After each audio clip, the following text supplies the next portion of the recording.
ના ઉમેરવા.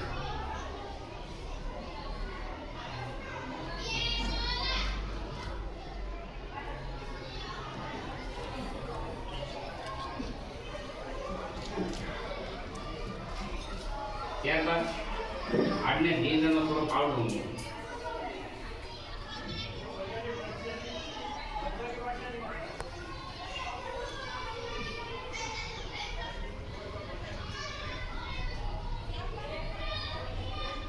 કેવો કલર થઈ જાય? ગુલાબી કલરમાં. હવે આ ગુલાબી કલરમાંથી કેટલા ટીપે આપણે કલર ચેન્જ થાય કે વાદળી કલર કેટલા ટીપે થાય છે? જો 60 ટીપા ઉમેરી અને કલર ગુલાબીનો ગુલાબી રહે તો પાણી નબળું ગણાય.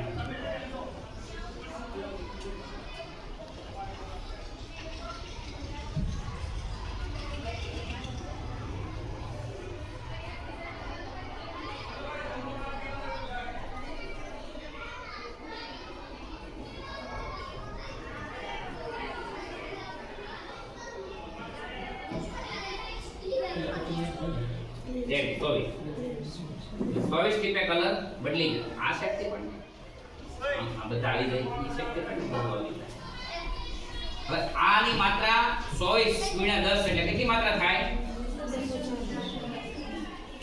240 ની માત્રા આવે. પીવાલાયક માત્રા 600 સુધી આપણે પી શકીએ. બરોબર? હવે શોર્ટ વિડિયો શેર લઈએ. એક મિનિટ. હવે આ તમારે તે પાણીમાં આપણે ટેસ્ટ કરી. બરાબર? હવે આને 2 મિનિટ રહેવા દઈએ. નાઇટ્રેટ પરફોર્મન્સ ચેકિંગ એમ ખ્યાલ આવશે. હવે આમ જોઈએ તો પાણી આપણને 3 સ્વરૂપ મળે. એક વરસાદ સ્વરૂપે. વરસાદનું પાણી અતિ ઉત્તમ પીવામાં એના 60 થી 70 TDS આવે વરસાદના પાણીમાં. બરાબર? આ મઘાના નક્ષત્ર મેં તો ટેસ્ટ કરેલા છે કે એ પાણી અતિ ઉત્તમ પીવાનું.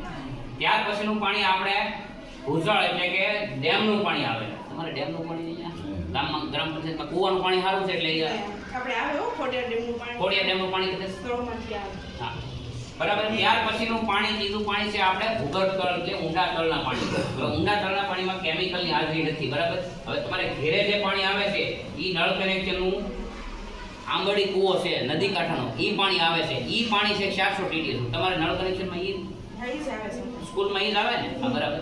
ઈ મેં આંગણવાડીમાં ટેસ્ટ કર્યું. બરાબર? એટલે ઈ પાણી કરતાં પછી આ પાણી થોડુંક નબળું કહેવાય ક્ષારની દ્રષ્ટિએ. ઈ 410નું TDSનું ક્ષાર.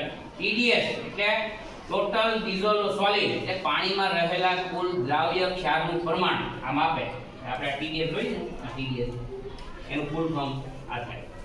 હવે પાણી મેં કીધું આમ 3 સ્વરૂપે આપણે મળે. બરાબર? એમાં જે આપણે કૂવાના પાણી બોરના પાણીમાં અત્યારે અશુદ્ધિઓ ભળતી હોય. પાણીના લીધે 70% બીમારી પાણીના લીધે થાય. ખબર છે? 70% ઝાડા ઉલટી મેલેરિયા ટાઇફોઇડ પછી શરદી ઉધરસ. પછી ઘણીવાર કહે કે આ નવું પાણી પાલક પાણી પી છે એમાં શરદી ઉધરસ થઈ ગઈ છે. પણ એની આપણે ઘરગથ્થુ ઉપાય શું રાખવાનો?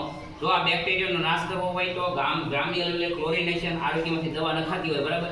અથવા આપણે ઘરગથ્થુ ઉપાય ઉકાળીને પીવાનું. કેવું?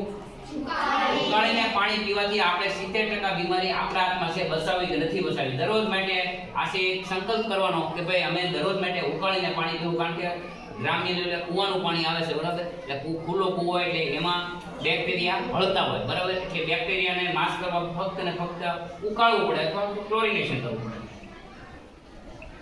અને જે આપણા શરીરનું જેટલી સ્વચ્છતા રાખશું ને એટલું સારું રહેશે. એટલે આરોગ્ય માટે દરરોજ આપણે ફ્રેશ થઈને સ્કૂલે આવવું આ બધી સ્વચ્છતા ઉપર આધાર છે. કોણ એક બેન બોલશે? કોઈ 2 મિનિટ આજે મેં ટેસ્ટ કર્યા છે પાણી વિશે સમજાવ્યું છે. 1-8 મિનિટ બોલો એટલે પછી આપણે પૂરું કરી નાખીએ. હા આપણે ટેસ્ટ કર્યા છે ને કે આપણે પાણીનો TDS નું પાણી છે આવું પાણી છે. પાણી વિશે આપણે બોલ્યા હતા સાહેબ. તમે ખાલી એવું એટલું કહેવાનું કે પાણી ઉકાળીને પીવાનું રોગચાળા